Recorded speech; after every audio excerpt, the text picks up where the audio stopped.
When you do something online, make sure you won't regret it. Protect yourself before it happens. When you post something online, it is there forever. That's a long time. Even if you delete something, it is still there, somewhere. If you post something embarrassing, it could affect your life and your job. Also, don't trust everyone you meet online. It could be a 40-year-old saying that they're 15. Make sure not to share your personal information like your name. That could possibly put you and your family in danger. Remember, once you hit send, there is no going back. Be safe. A message from Girl Scout Troop 90073, Brunswick, Ohio. You're watching The Fact.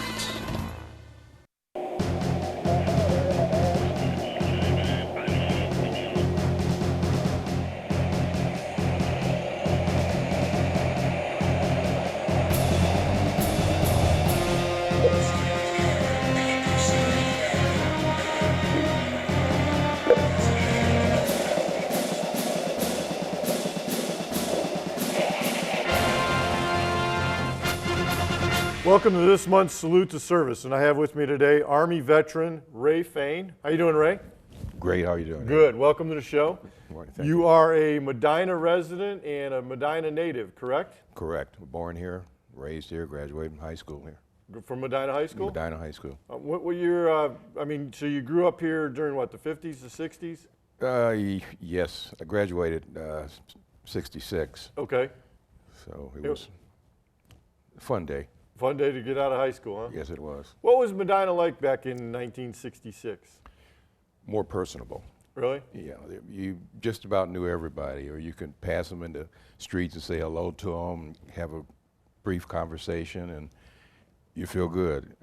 It's changed so much. It's a lot bigger city. Right. Different personalities. So it was that small town, real small town atmosphere? It was real small town back then. So when you got out of high school, Vietnam was kind of kicking off, building up 66. I mean, it had already been a war over there a couple of years, but that was the big build-up time, right? Right. Did you go right into the service out of high school? No, I went to school for 2 years, and then I got a draft notice, and I decided to enlist instead of getting drafted. Instead of getting drafted. So I could pick my own field. Where'd you go to school at for those 2 years? Downtown Cleveland's International Data Processing.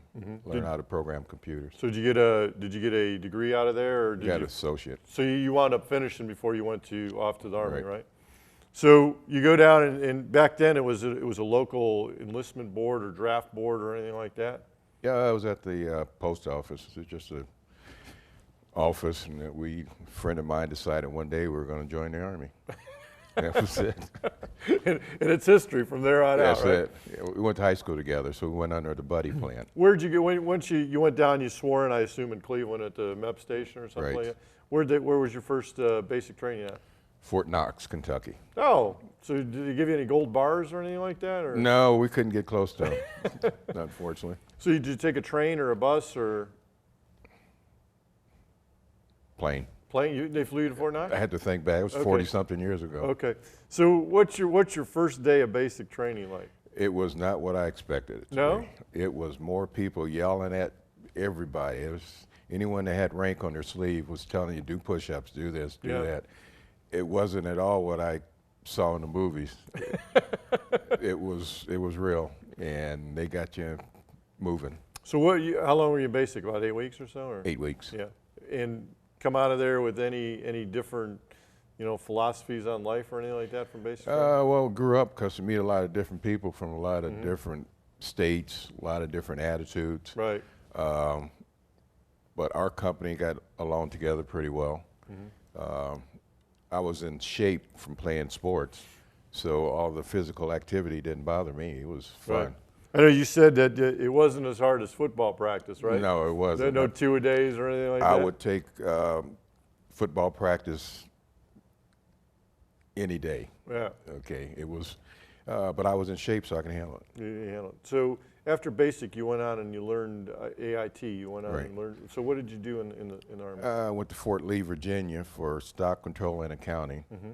And then they had a special course that if you passed the course, you went from E1 to E4. Oh, wow. So I passed the course, so I went from E1 to E4, and That's a big pay jump. yes, it was. Yeah. Yes, it was. So what did you wind up doing? What was your job in the service? Stock control and accounting. Okay. And then they sent me to Fort Carson.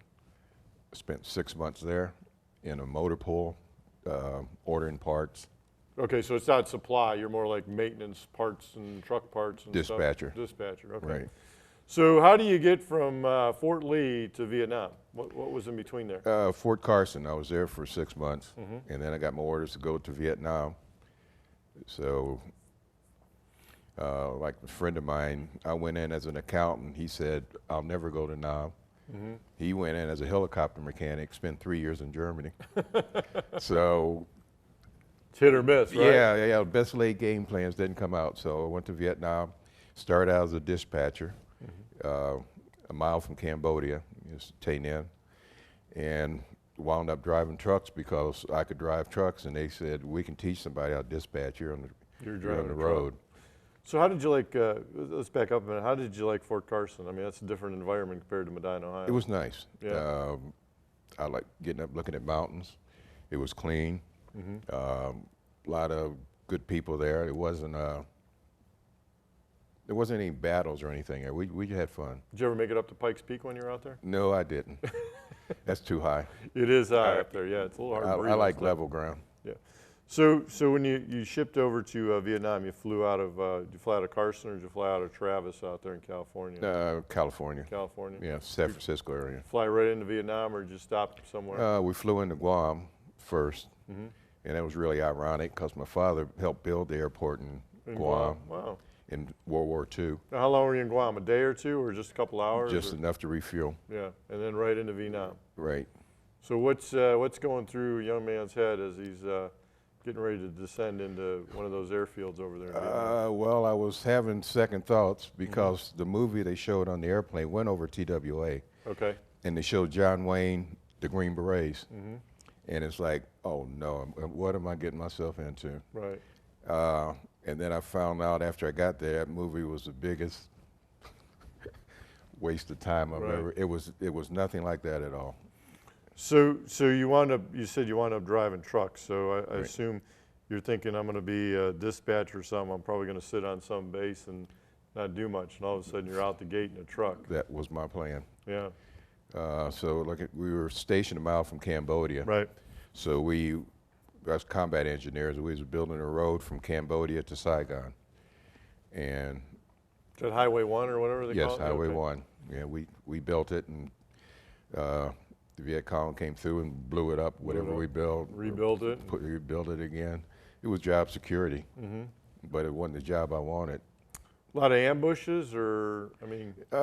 Not too many, because we were out in the open. Okay. Okay, we wasn't building the fire support bases in the boonies. Right. We've got our share of getting shot at. So what kind of truck did you drive? Like, I mean, drove Jeep, deuce and a half, 5-ton dump truck, 10-ton semi. Okay. Whatever would start, that's what I drove. So were you mostly just driving the truck to help build the road, or were you actually doing some convoys and stuff? No, we were taking heavy equipment out. Okay. Or the troops in a deuce and a half. 5-ton to just pick up dirt and dump it somewhere. A lot of interface with the local villagers or local Vietnamese people? Yes. What were they like? Boy, I felt sorry for them because they had to stay there. Right. I know I had a year to go and I'm out of there. Right. Never see them again. But some of them were friends. Some of them you didn't know if they were VC at night and good to you during the daytime. They go to the highest bidder sometimes. Yeah, so you have to be careful who your friends are. Yeah. Hey, it's funny because things haven't changed much. I mean, even, you go over to Afghanistan and Iraq. I mean, there's, you got your people that are friendly to you and you think, well, they're good guys, and then you find out a couple months later somebody else is paying them to do other stuff at night and they're bad guys. So just don't get too friendly. But there's some people there who just feel sorry. The kids just feel sorry for them. Do you think sometimes in that situation that they really care about you or care about the other side, or is it just a matter of survival to them? I think some of them actually care because we were there to help them. Right. Okay, so whatever it took, but then after a while and by, they have to go with whoever's in charge. Right. I know we had some people in Afghanistan that, you know, were really friendly to us, and then we found out, you know, that they were actually being paid to try to harm us at night. And it was kind of like, you didn't see that in them, and I always wondered if maybe it was just, well, it's money to them, or it's a paycheck, Right. or, you know, I mean. Well, you can see them sometimes in the daytime, they're marching off steps. Right. All of a sudden, you know, that's not the way they're supposed to be walking. Right. So they're measuring for RPGs to come in. Rockets or something. Oh, yes. Yeah, we had that too. They wiped out areas. They had to precision firing. So they had to have it marked off. So Right. we started watching people as they walk. If you're driving a truck, don't let anybody get close to the truck. So what was the base you were on in Vietnam? Do you remember? Tay Ninh. Tay Ninh? Right. Was it a big base or a small base? It was about a mile long. Yeah. L-shaped. It was, like I said, 1 mile from the Cambodian border. So we had to drive to a mountain a lot to crush rocks. Okay. And that's when the scariest part. And then a lot of times I drove to Saigon to pick up supplies. And that's when you stop a truck, you get out and make sure no one gets close to the truck. Right. It's a big convoy or something like that. Right. So it was, the heart keeps pounding. And the only thing that's saving grace is you're like, one day I'll be out of here. Right. Yeah, okay. So let's talk about that one day. So, you know, as the time gets shorter and shorter, you know, I guess you know, people tend to start to get a little more squeamish and more careful. You know, Right. I got a week left, I got 2 weeks left, whatever it is. Right. And what's going through your head as, you know, you're counting down those days and then hours? As I had a week left, I swore I wasn't going to go out on any combat or any convoys, and I didn't. I was not going out. Right. And as the closer it got, the more scared I got. I didn't sleep the last 3 days Right. because I didn't want to wake up to a rocket attack. Right. Okay. The nickname for Tay Ninh was Rocket City. We could get 50 to 100 rockets a night. Right. And a lot of guys started sleeping underground when they were getting short. Yeah. But it gets scary. You start thinking about, God, I need another 24 hours to get out of here. So when you left there, did you go down to Saigon or Da Nang or someplace? They flew us from Tay Ninh to Long Binh, and then we Okay. flew out from there. Long Binh. Where did you fly out? Where did you fly into? Flew back into Guam, into Hawaii, to San Francisco. And we didn't change, and by the time we got out in San Francisco, we were still in our jungle fatigues. And you can tell how nasty that country was. Right. Because you can feel the bugs The dirt, crawling yeah. that you couldn't feel over there because it was normal. Right. But as soon as we got out of those clothes and looked around, it's like, that was a mess. So when you're standing down there getting ready to, you know, I mean, you probably go down there about a day or two early, I assume, before you Right. fly out. And there's a bunch of you that are all going home, and you don't know anybody because they're all coming from everywhere, I assume. Right. What's the feeling though of everybody? You know, I mean, that's Well, we felt like we made it, but then we started thinking about what we went through. Right. And the death, destruction, the smell. Then all of a sudden we just woke up and said, we're going home. right. But you can just feel everybody just tense up. It's like, how did I get through that? Right. We were not prepared for what we saw. So when you hit California, what do? You get off the plane?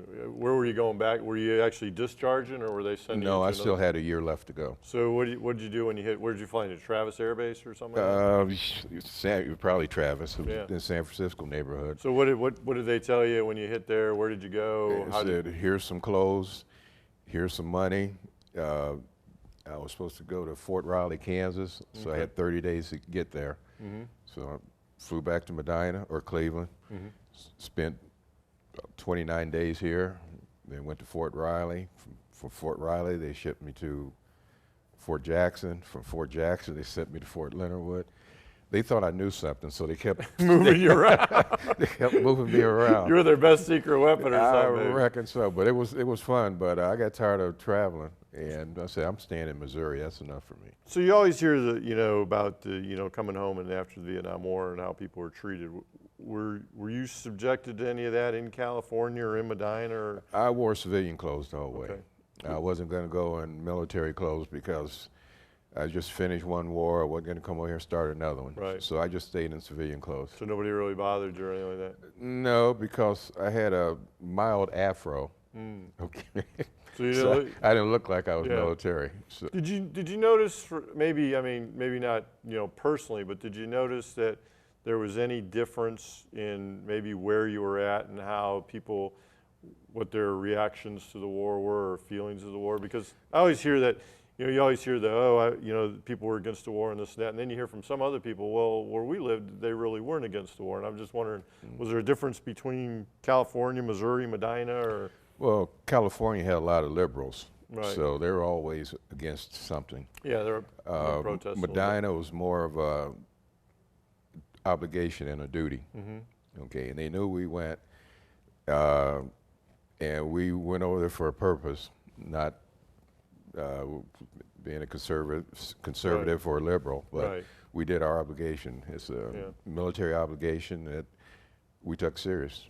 I think there's pockets of, you know, where problems were and where they weren't. I mean, obviously everybody wasn't against the war. Yeah, well, we knew where the problems were. We just stayed away because with our attitude and their attitude, it was going to be Wasn't gonna work, it was going to be like positive and negative ions. It wasn't going to happen. So when you came home on that 30 days, I mean, I know you grew up in Medina, so, you know, there's 33 names on that Vietnam memorial we have out there outside our office in Medina County. Did you know any of those guys? Just one. Which one? I went to school with them. I have to go look at the wall. Right. They said 40 years ago. Right. But every time I go past there or any other memorial, your heart just goes out because, you know, they were friends and you see them again one day. So when you came home, was he already passed on, or was he killed already, or? Yes, he was. Did you hear about it, or? That's what I heard it, but I didn't realize it until I saw the name on the wall. Okay. Okay, it's a lot of things that we talked about, but war wasn't one of them I talked about in those days I was here. When you came home?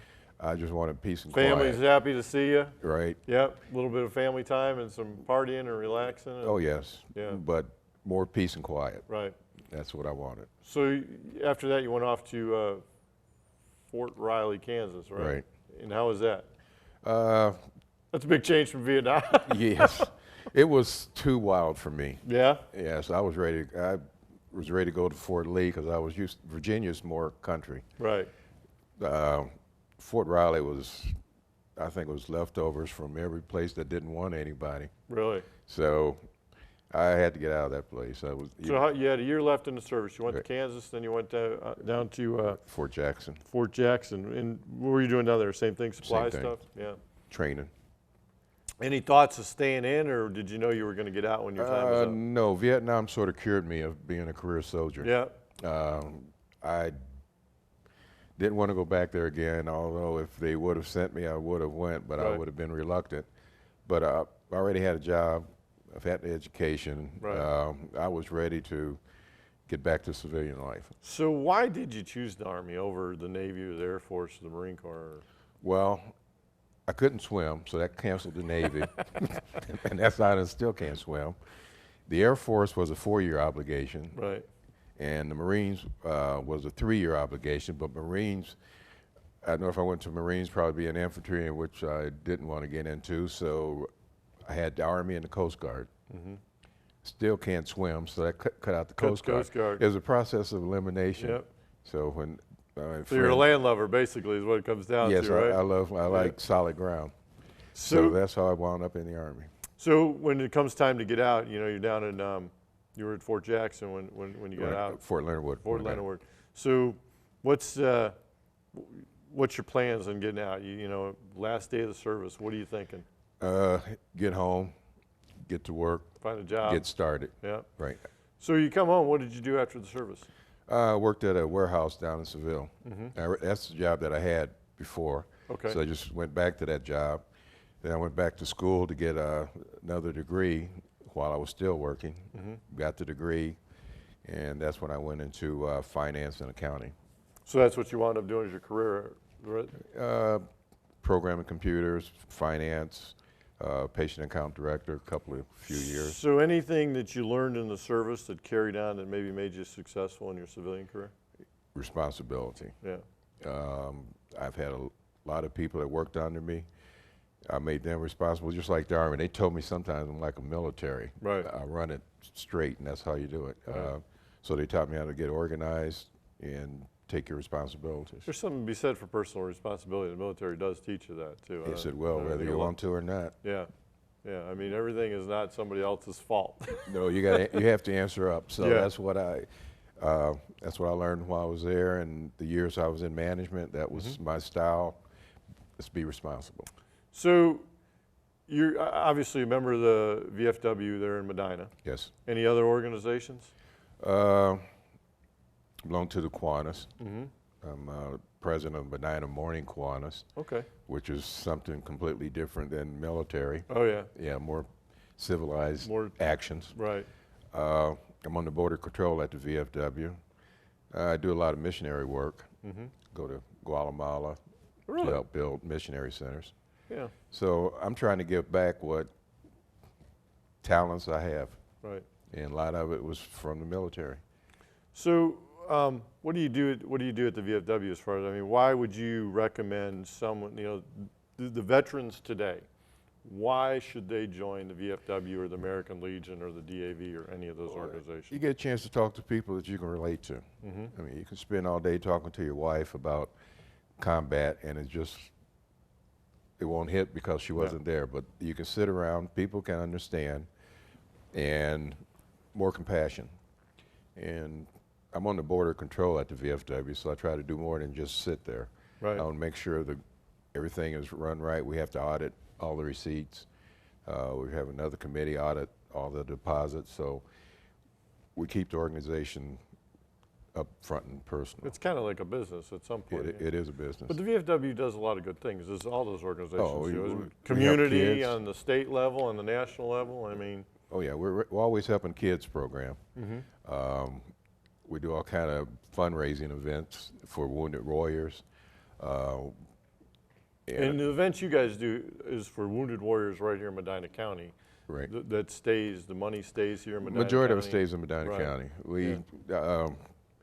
We have some of the veterans that we help personally because they Right. just can't help themselves. Right. So in a way I feel fortunate, but then I feel happy when we can do something for them. Yeah, there's some people that just, I mean, some of their injuries, whether they're visible or invisible, Right. are just kind of holding them back a little bit, and you try to Right. give them a hand up. Yeah, you know? post-traumatic stress is, it's real. It is real, and I've got it, and I've got friends that has it. Like you said, you can't see an injury, but the stuff that we went through. It affects how you live your life. The rest of your life. Yeah, yeah. So, what would you tell a young guy that's getting out? What kind of advice would you give him that maybe someone didn't give you, that took you some years to realize? So, a guy that just comes back from Iraq or Afghanistan and is getting out of the service, what would you tell him? Get his benefits. Okay, go to your office, get a book of the benefits that they're entitled to, whether it's education, health insurance, post-traumatic stress, whatever, Counseling, medical, and do it right. I didn't apply for any benefits until 40 years after I was out. Would you use the home loan? Yes, I did a home loan, Home but loan, that was yeah. easy. Okay, Yeah, I just yeah. bought a house and they Right. paid for it. Other than that, I should have applied for everything earlier, but I didn't because that was that military mind. Right. It's like, I'm out, I I'm don't done. need any help. I don't want nothing to do with Right. it. Yeah. But that's when you don't think you need help, that's when you need the help. Right. Yeah, and and we tell people, I mean, I appreciate you telling them to come to my office. I have no problem with that, but go to somebody that knows what they're doing to help you get some kind of benefit. Correct. And it's not always about the money. It's, there's counseling out there for the post-traumatic stress or depression. There's the home loans. The education is a huge one. Right. I mean, everybody getting out of the service right now has 4 years of education, that's pretty much paid for. Right. And it doesn't have to be college. It could be truck driver's school or beautician's school or something like that. I mean, they cover a lot of different things. So. Yes, and that's what I didn't have that advice. Right. But the guys now, since we've passed that way before, we try to help. I try to help any veteran. Yeah. Give me a call. I'll be there. Well, I think, and I've said this a lot, that I think the Vietnam veteran never wants to see happen again what happened to them when they got out. Right. You know, and that's just, you know, it was a disservice to not only our men and women in uniform back then, but also to our country. So. Well, we're getting our respect now.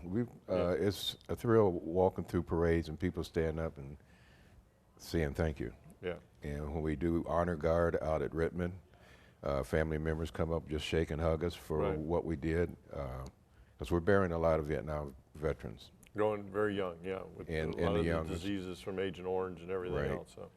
So you guys, let's talk about you mentioned the honor guard down there. So why are you a part of that honor guard? Because I know everybody's got a personal story as to why, so that's why I'm asking. Because it's an honor. You're paying your last respects, and the family is there. Right. All the other honor guards is firing, and you want to be the best. You want to look good, look sharp, and give that family one last spirit. Right. You know, he did his And job. it means a lot to the families. It really does. Yes, it You know, does. whether it's the children or the spouse, it does. And you guys do a great job down there. I know there's quite a few of the groups that rotate down through there, and all of them in Medina do that. It's kind of like our cemetery almost. Right. Well, it's an honor. Yeah. And another responsibility. And I've heard tap so many times. Right. I can sing it while they're playing it, and it's just looking at the people that just their loved one that's it. That's their final respect. I encourage a lot of people to just go down there and walk through the cemetery sometimes, especially if, you know, because a lot of people come in and go, well, I haven't been there. I'd like, you know, maybe I should be buried there. And, you know, I go down there frequently and just take a walk through that area where they have all those monuments. Right. Because it's good to reflect. I mean, it's very peaceful down there. It is. And it, you know, I mean, there's a lot of history in all our national cemeteries, but that's, you know, kind of our home right here in Medina County. So. And we do it in any kind of weather, rain, snow, sleet. Right. I don't like below zero, but we have to. You guys have been out there on some cold days and some very hot days. And some wet days. Yeah, and do 7-8 funerals a day. That's quite a bit. I know you guys work hard at it down there. I ask everybody that comes on the show, if you had a chance to do it all over again, would you do it? Yes, I would. Yeah. But I would be a lot smarter. Now, yeah, I mean, it's like now I know what I should have done, but then I can't change it. You'd still go through the service. You'd still go to Vietnam again, wouldn't you? Yes, I would. Yeah. Yeah. Nobody's ever said no to that. I know you wouldn't. So. No, it's your obligation, American citizen. Right. Pay taxes, go to military, and it's what we do. That's how we rock. There you go. Any last words of wisdom for our viewers out there? No, I just said if you know a veteran that needs help, have them get in touch with Ed or a close veterans office, and the money's there, and they'll help. All right. Hey, I want to thank you for joining us today, and I want to thank you for coming on the show, right? Well, thank you. Thank you much. It was very We'll interesting. see you next month on Salute to Service.